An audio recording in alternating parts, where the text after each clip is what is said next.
And, well, they're going to let him run the play. Corral, A.J. Brown open. He found a pocket in that pass defense. Brown still going. Brown toward the end zone. Touchdown.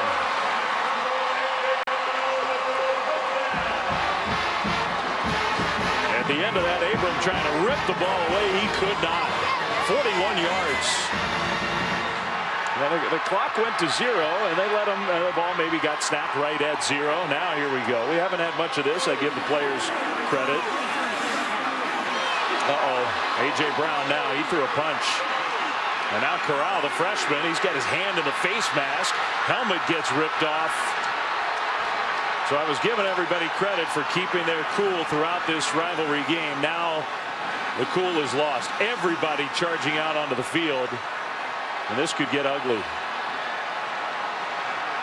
I guess it's already gotten ugly.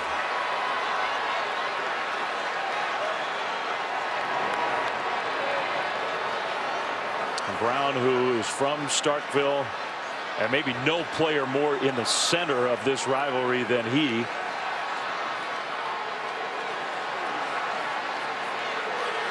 Mississippi State, as they were started back toward their sideline, were doing a little dance. Now their coaches are trying to get everybody pointed back in the other direction.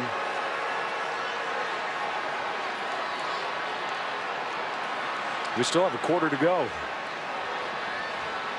Well, they held their emotions in check for 45 game time minutes, and eventually it was going to boil over, and here it was.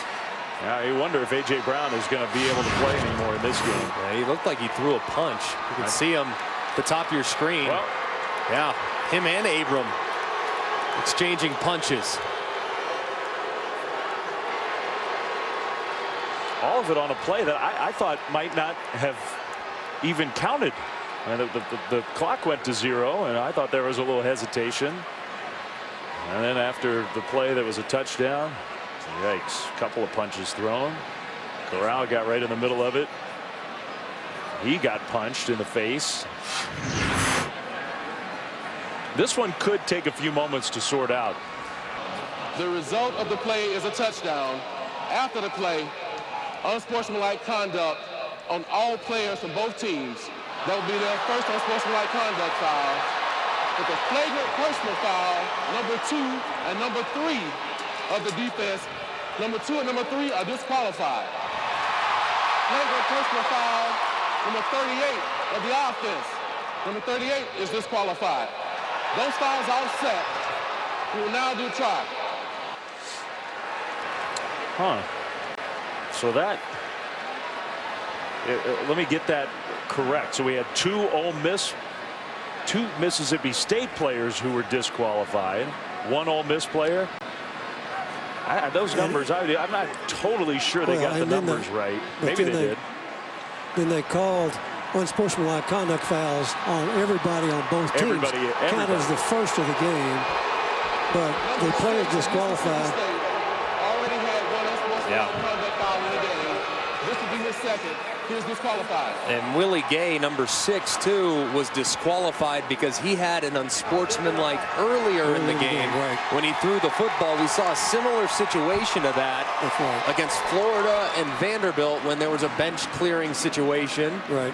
And Voshon Joseph was ejected because he had a previous call of unsportsmanlike. So just a lot of things to tackle there. And when they all leave the bench like that, there's really nothing more you can do. They got the 2 most flagrant ones, but then you got to charge everybody because you just don't know who else is involved. So that's really the way to do that. C.J. Moore, the player for Ole Miss, one of those players. Peters for Mississippi State. It is, and there's Peters, number 2. It is interesting. We saw 38 for Mississippi State. Abram throw. I described it as a punch. Certainly was close to it. A.J. Brown did the same. Those two were not ejected from the game with those flagrant personal fouls. It was 38 on the Ole Miss side. C.J. Moore, who was disqualified.